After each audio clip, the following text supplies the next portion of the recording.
So when we all thought the 2019 NBA free agency was done, yeah, it wasn't. We all knew that Kawhi Leonard was going somewhere, but I reckon a lot of people thought it wouldn't be the Los Angeles Clippers. The Lakers were making a really hard push for him once they got the cap space, and the Raptors just won an NBA championship. So to me, the Clippers were number 3 on his list. But they got their superstar. And even if you thought he was going to the Clippers, did you think they would get Paul George as well? That is just insane.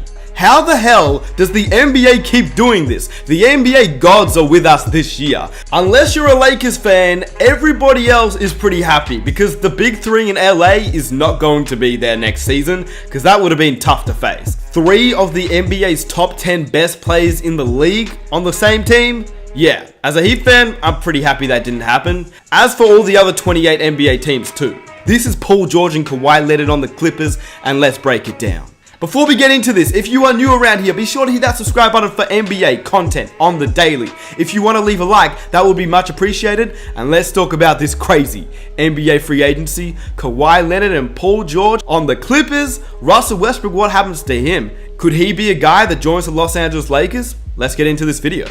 The Clippers swoop in and not only get Kawhi Leonard, but they get Paul George as well. Whilst the Lakers get Danny Green. Okay, now that's actually not that bad of a pickup, but since they really wanted Kawhi Leonard, come on Lakers, you done messed up this season. But to be fair, AD and LeBron, still a duo that you can't can out next season.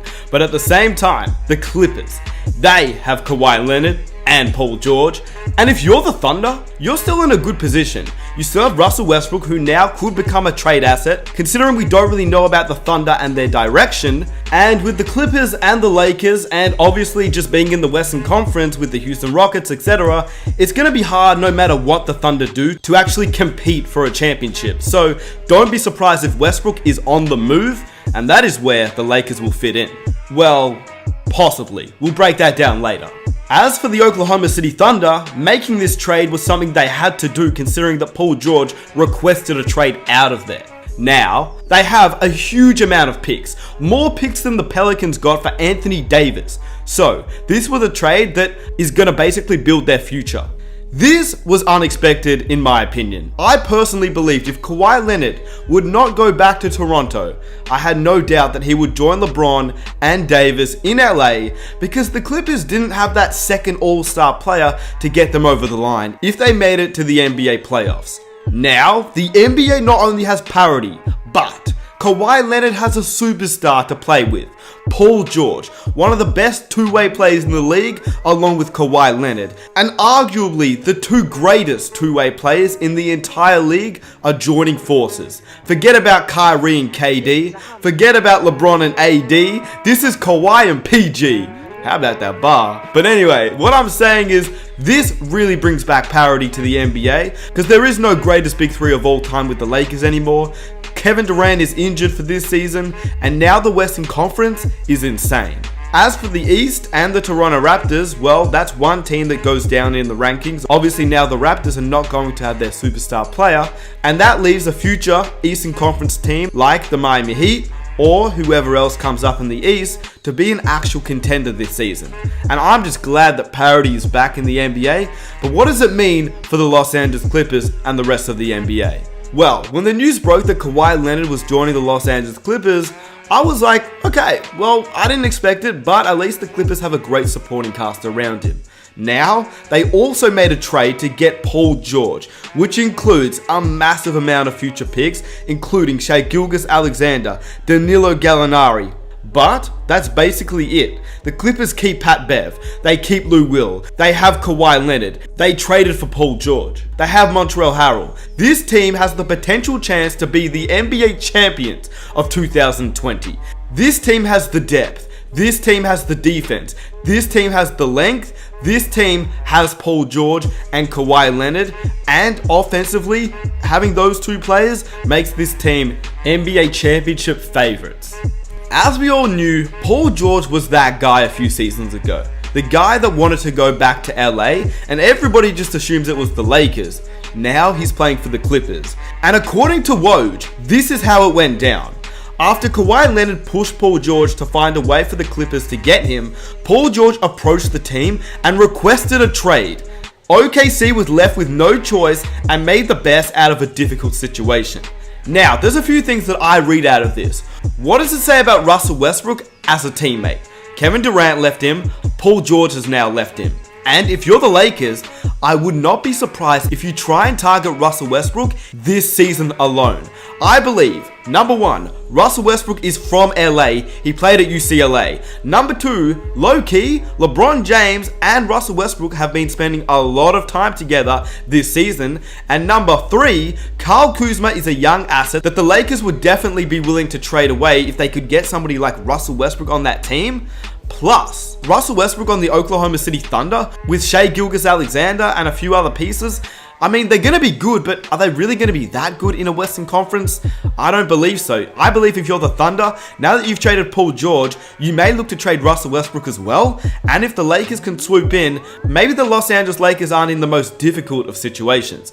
And obviously, I don't know about the fit of Russell Westbrook and LeBron James and Anthony Davis, considering that Westbrook is a very ball-dominant guard. But honestly, I would not push it past the Los Angeles Lakers to go after him. And I wouldn't push it past LeBron James to actually make that deal happen and make the fit work. But anyway, that's just a thought that I had. Let's talk about Kawhi Leonard and Paul George now as teammates. First of all, I made a video a couple of years ago now talking about why the Los Angeles Clippers were in the best position, and this is why.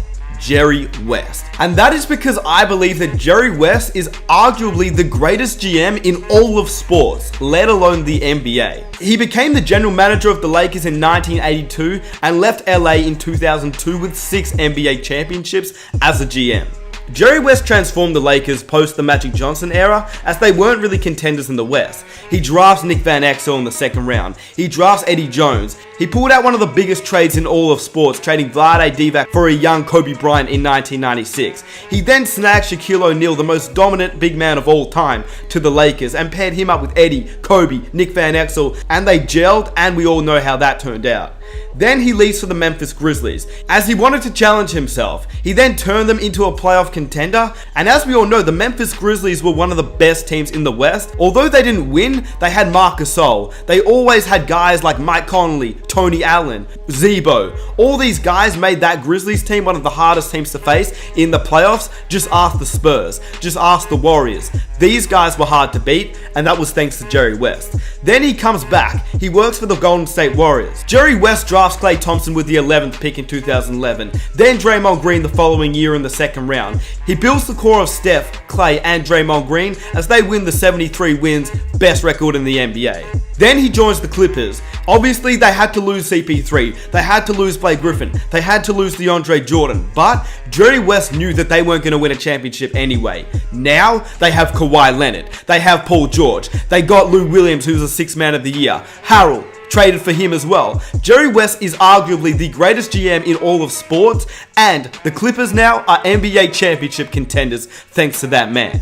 The Lakers are in a little bit of trouble now as they missed out on a lot of the free agents they could have signed to get a better depth. But they obviously had to go for Kawhi Leonard. Now that they miss out on him, it's going to be interesting to see who they sign. As for the Raptors, obviously they're also in a little bit of trouble as they couldn't get a free agent with Kawhi Leonard leaving. But you never know what happens from here. It's just really unfortunate for the Raptors, but at the same time, they kind of probably knew that Kawhi Leonard wasn't going to stay around for that long anyway. As for the Clippers, the wait is over. A lot of rumors, a lot of speculation, that is over. We know who Kawhi Leonard is signing with, and we know that the Clippers and Paul George are going to be happy. At one stage in his career, Paul George looked like he was never going to come back. Never going to be the same. Now, he's going to be joining forces with Kawhi Leonard, and Paul George, after his breakout season last year in Oklahoma with Russell Westbrook, he now looks ready to actually do well, to actually be like the Indiana Pacers Paul George in the playoffs, but this time more experience and a better player. He's great offensively, even better defensively, and now there is no doubt he's going to the playoffs with a chance to win an NBA championship. Next season could be a new and improved Paul George and an MVP version. This season, he had the chance to be an MVP, but next season, watch out even more. Him alongside Kawhi Leonard is scary. And don't forget about the rest of the team. Lou Williams, a 6th man. Harrell, one of the most improved players of last season. They got Zubac, a young and decent center. They have Landry Shamet, one of the best three-point shooters in the league. And they also signed Rodney McGruder in this year's free agency, who may not get many minutes, but a great 3-and-D guy to have on this team. And they also managed to sneak in Mo Harkless in this year's free agency as well, with the trade in Miami getting Jimmy Butler. So Mo Harkless, a great defensive player as well. 3 wings with great defense. It's going to be an interesting fit, but all you need is Paul George and Kawhi and you're good. And that is not even the end of it. Don't be surprised if the Clippers can also sign a big man, and maybe that's DeMarcus Cousins. Low key, if no other team goes for him, PG, Kawhi Leonard, and Boogie, Jesus, that's scary. With that being said, let me know what you think about the signing. Be sure to leave a like, subscribe if you're new. I wanted to get this video out as quickly as I could when I heard the news. And it's been your boy Nick Smith. I am out. Leave a like on the video, subscribe if you're new. I'm out. Peace.